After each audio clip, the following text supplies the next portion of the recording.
At Buckingham Palace, the fortress of Britain's most closely guarded secrets, a bomb has just exploded. Camilla, the current Queen Consort of England, has lost all composure as her fury erupts like never before. The reason a long-hidden DNA test result has suddenly been leaked, and within it lies a secret that could shake the very foundations of the monarchy. King Charles, her husband, is suspected of having a secret love child, one never listed in any royal lineage.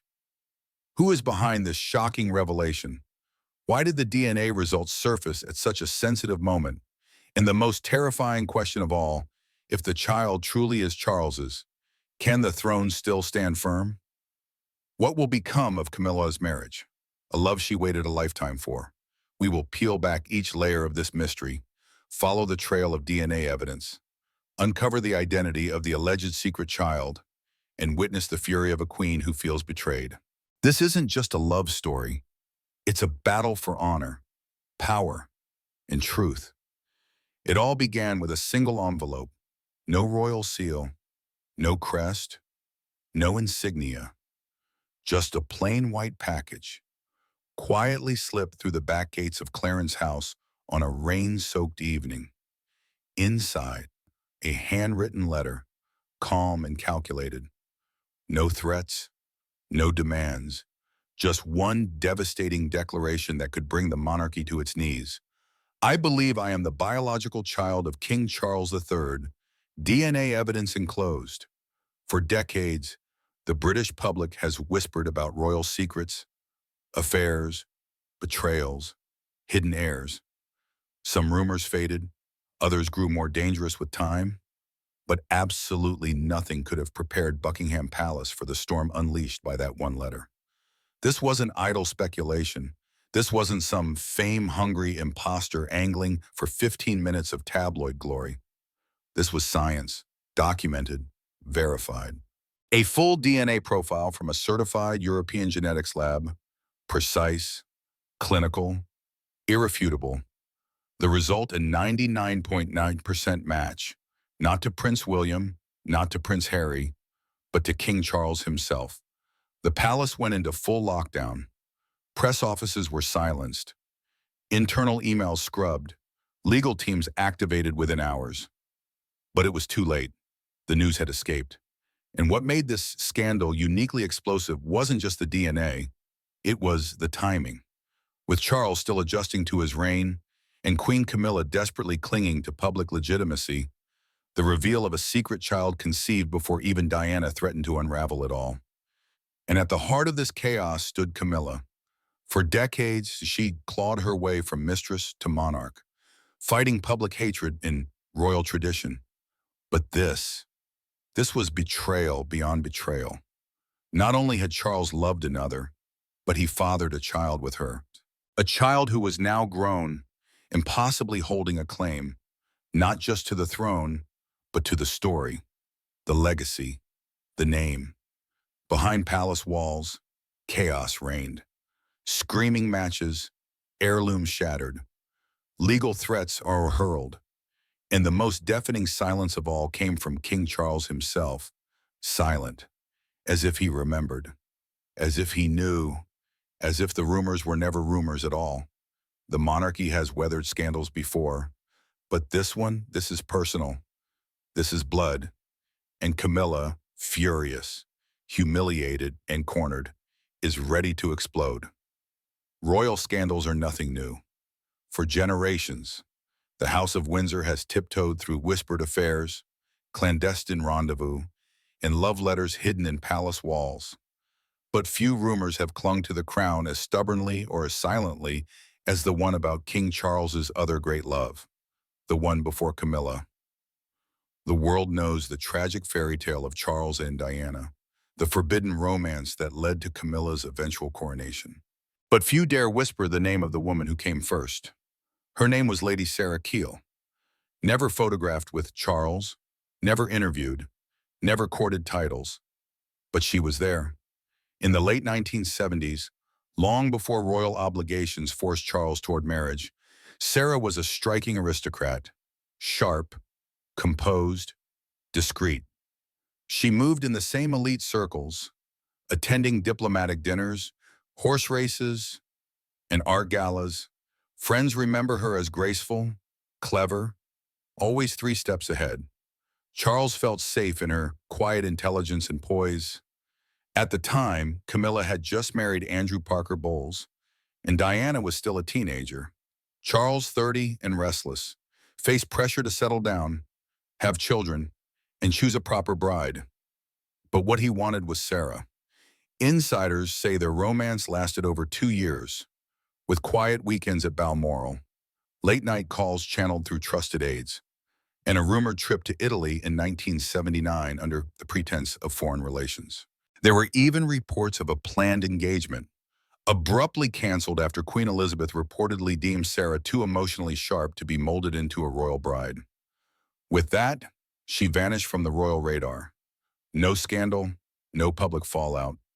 She returned to private life, married a French ambassador 2 years later, and relocated to Switzerland, but not before reportedly giving birth to a son. A son was born 9 months after her final meeting with Charles, during which, according to a former valet, he looked as though he had the weight of the world on his shoulders. The boy, now in his early 40s, was raised abroad, privately educated, well-groomed, but not ostentatious. Most surprisingly, he was always financially stable. His education was reportedly paid for by an anonymous British benefactor. For his 18th birthday, he received a luxury car with no traceable buyer. During a visit to London, he was seen entering a royal-adjacent legal office through the back door. Still, the rumor remained just that, a rumor. Until now, for decades, whispers of Charles's lost heir, born from a discreet romance, were kept under wraps. Palace aides denied it, journalists avoided it for fear of legal repercussions. In a rare offhand remark to a confidant, the Queen reportedly dismissed the notion as a fantasy people invent to cope with the dullness of royal life. But truth, like blood, tends to rise. As the monarchy faced growing pressure for transparency, more stories surfaced. A retired footman claimed he once delivered roses to a woman Charles couldn't forget. A royal archivist was quietly removed after allegedly discovering personal letters hidden under false drawers at Clarence House. An anonymous call to a European publication suggested Charles's deepest secret bore his face. Nonetheless, the palace remained firm. No acknowledgement, no comment. But behind the scenes, tension was rising.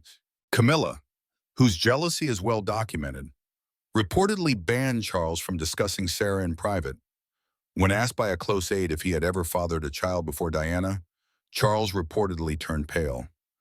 Now, with DNA evidence in the spotlight and a grown man claiming a title no one dared speak aloud, the whispers are no longer whispers.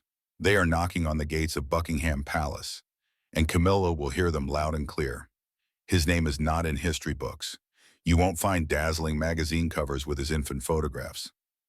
Yet, for over 4 decades, one man has quietly existed on the fringes of royal acknowledgement, born not of scandal, but of silence.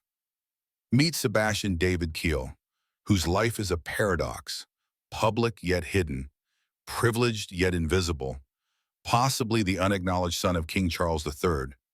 Sebastian was born in Geneva, Switzerland, in early 1980, 9 months after Lady Sarah Keel's penultimate visit to the UK.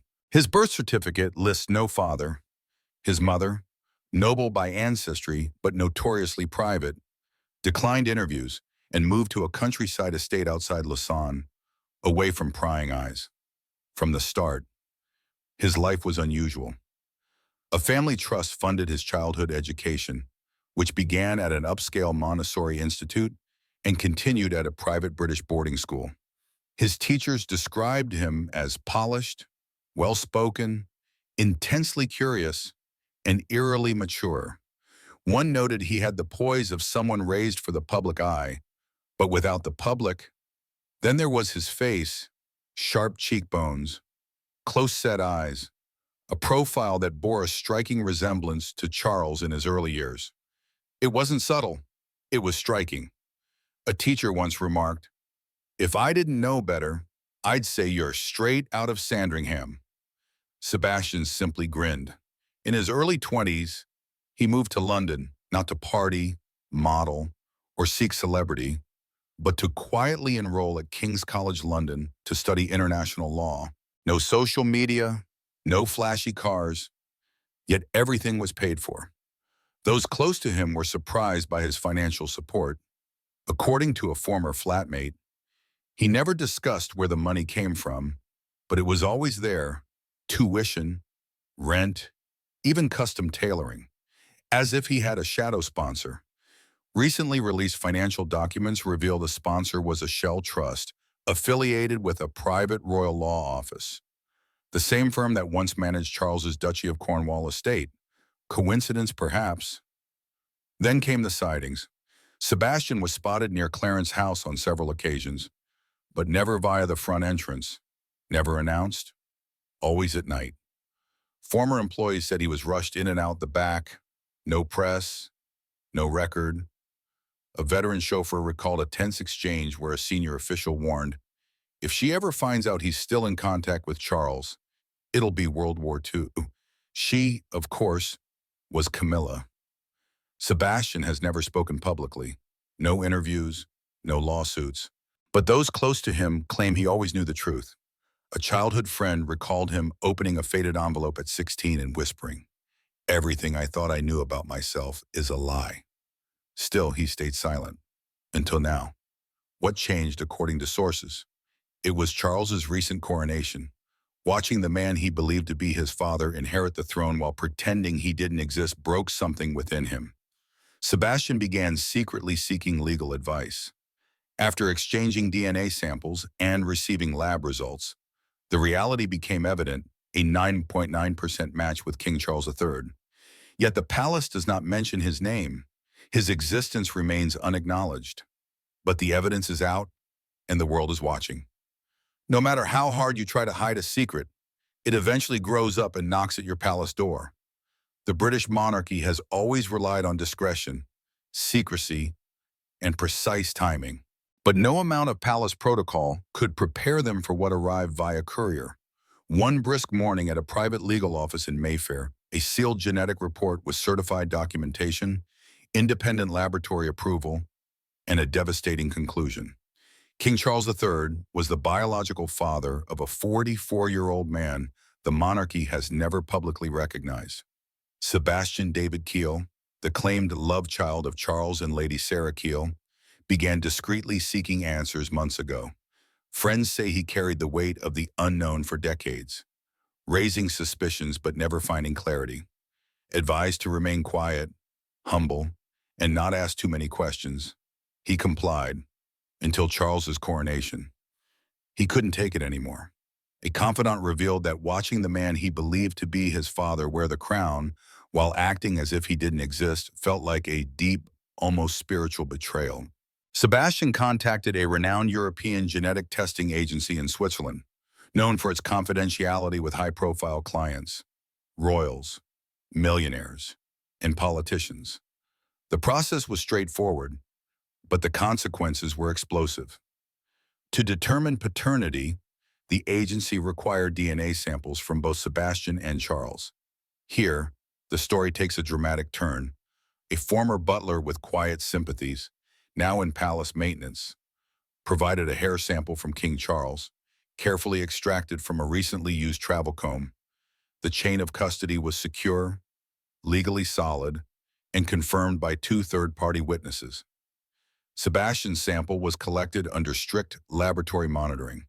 The result? A 9.97% match. No room for debate, no loophole, no question.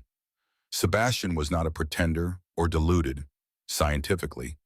He was King Charles's biological son. When his legal team received the report, they didn't immediately contact the media. Instead, they followed protocol.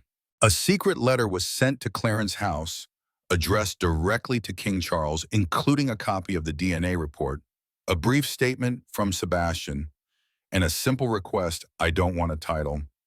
I don't want wealth. I just want the truth to be acknowledged publicly."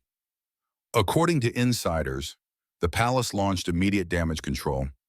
Camilla was reportedly pulled from a scheduled appearance. Legal teams were deployed. Phones rang nonstop for 48 hours, not because they doubted the results, but because they confirmed what they feared. One assistant, speaking anonymously, said there was no denial or outrage, just silence, the kind that screams guilt. Within days, hushed talks took place behind locked doors. Camilla, furious, demanded to know how this was possible and why it had been kept secret for so long. Multiple staffers noted Charles appeared haunted, not startled, as if he were horribly and disturbingly haunted. Outside the palace, journalists began to stir. The document was leaked, not by Sebastian, but by someone in legal circles outraged that the monarchy was trying to bury the truth again. The story spread to European outlets before making international headlines. Royal DNA bombshell, Charles fathered secret son, lab confirms crown contaminated. Camilla's worst nightmare secret, heir confirmed. With that, the fairy tale cracked. In the face of cold, clinical science, the palace's centuries-long legacy of secrecy, spin, and suppression was finally tested. There was no denying it now. The king had a son, and Camilla's reign was not without rivals. The moment the DNA results reached Clarence House, the atmosphere shifted. Staff described it as suffocating, as if a storm was crushing the walls. For Queen Camilla, the scandal was more than humiliating. It was personal warfare exploding at the heart of her meticulously crafted reign. When the truth emerged, Camilla snapped. Initially, among them, the signs were subtle. She canceled an afternoon meeting with Royal Charities. Her security team was reshuffled, and a private supper with Charles was moved to opposite ends of the house. Then came the explosion. According to royal sources, Camilla screamed for nearly 20 minutes after receiving the DNA documents, locking herself in a room and hurling crystal glassware at the walls. A longtime maid left the apartment in tears, and another said they'd never heard such rage from a human being. She was unhinged. One insider revealed it wasn't just the affair, it was its significance. The child was real, the DNA authentic, and soon the entire country would know Charles had fathered another child, but not with her. Camilla, who rose from mistress to queen consort after decades of scandal, thought she had buried her nightmares. She had endured public criticism for being the other woman in Charles and Diana's failed marriage, facing boos, sneers, and articles branding her a homewrecker. Yet she survived, won, and married the king. Now, just as she was crowned, the past resurfaced, not as rumor, but as flesh and blood. A grown man with royal DNA, media support, and the power to dismantle her legacy with a single interview. Palace staff say Camilla demanded the legal team erase the embarrassment by issuing a statement disputing the day claim, discrediting Sebastian, and threatening legal action against any outlet covering the story. But Charles scarcely spoke, his silence infuriating her further. She reportedly accused him of letting Diana's ghost ruin them again, slamming a door so hard the frame broke. Security was ordered to stand outside her suite, not because she was a threat to others, but because she was out of control. Insiders say what stung most was the public's sympathy for Sebastian. He made no demands, sought no titles, and simply wanted acknowledgement. Compared to his calm, noble demeanor, Camilla appeared worse. In a leaked audio message to a confidant, she reportedly said, "They'll paint him as the rightful heir and make me look like a fraud again. After all I've given up, after everything I've sacrificed." Some courtiers whispered it was the worst meltdown since Diana's iconic confrontations with Charles, a toxic mix of sadness, anxiety, and desperation. Behind closed doors, Camilla was no longer the calm queen waving alongside the king. She was a woman in turmoil, fearing replacement by a ghost, a secret, and a son who, by blood, stood within reach of the throne. Camilla was ready to go to war to end it.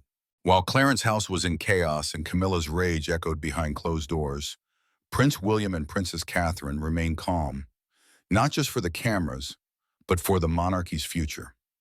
Their serene expressions reflected deliberate control, not apathy. In a palace shaken by DNA revelations and betrayal, William and Kate stayed silent, tightening their circle, surveying the battlefield, and moving like chess masters. Privately, William was reportedly shaken but unsurprised. Rumors of a half-brother had circulated in his family for years, whispered by royal officials, tutors, and tabloids. But there had never been scientific proof, until now. With the DNA results confirmed and the palace in turmoil, he understood the stakes. This wasn't just about Charles. It was about public trust, succession optics, and the monarchy's precarious position in a modern world intolerant of dynastic deceit. According to insiders, William told his advisors, "We don't interfere. We don't smear. We wait and prepare." His priority wasn't to undermine Sebastian, but to protect his children, Prince Louis, Princess Charlotte, and Prince George, the monarchy's future. The emergence of a secret half-uncle could shift public opinion, spark intrigue, and threaten the carefully crafted image of royal continuity. Trained for this from birth, William chose quiet power over regal retaliation. Kate, as always, was his anchor, behind palace walls. She offered tough advice, reminding William to stay above the storm. Their public appearances remained poised, affectionate, and unwavering, attending children's events, supporting charities, and meeting dignitaries, never acknowledging the behind-the-scenes drama. Privately, Kate was strategic. Sources say she tasked internal media specialists with monitoring the narrative across platforms, collecting every headline, tweet, and video about Sebastian's emergence, not to silence, but to understand and anticipate. What did they see the public sympathized? Not with Camilla or Charles, but with Sebastian, a calm, articulate man seeking only acknowledgement.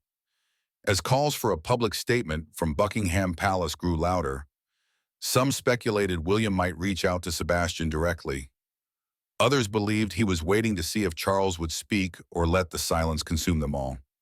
One thing was clear: William and Kate had learned from history. They knew how the firm mishandled Diana and the risk of silence.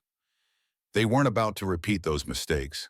Camilla might be crumbling, Charles hiding behind antique doors, but William and Kate were planning for the monarchy's survival. Their strategy was simple: stay calm, be prepared, and act when the time is right. For decades, it was just a rumor, a whisper behind velvet curtains, shared in knowing glances by those who saw too much but said too little. Now, it's fact. The DNA test doesn't lie. A man raised in silence, hidden from public sight, carries the blood of a king. He has Charles's eyes, posture, even his voice. Thanks to science, he knows the truth, and the world has proof. Camilla's outrage may dominate headlines. Her rants, slammed doors, and fear of replacement. But the real story lies deeper, the rot at the monarchy's heart, a legacy built on denial and lifelong secrecy. Charles at the center of it all, his silence deafening. There's no denying it anymore. Sebastian exists. He is real. He is royal. While he may never wear a crown, his presence alone could unseat those who do. The monarchy has long presented itself as untouchable, a symbol of divine continuity. But this story reveals something more dangerous. They bleed. They lie. They conceal. When the spotlight of the crown burns brightest, the shadows of old secrets begin to stir. The story of King Charles's secret child doesn't just shake the foundations of the British monarchy. It serves as a powerful reminder that no authority, no matter how revered, can forever conceal the truth. A plain white envelope, a DNA result, and a life once denied were enough to tear apart decades of carefully crafted image and illusion. This isn't just a scandal. It's a lesson in responsibility, honesty, and the heavy price we pay when we choose to bury the past. In a world where every action leaves a trace, the truth will always find a way to rise. We, whether royal or commoner, are all faced with the same choice to hide or to confront, to protect reputation or to uphold dignity. If the truth has the power to save a soul, mend a bond, or even heal a nation, then perhaps it's time the monarchy learns to bow before the one force it cannot silence. The truth always speaks last.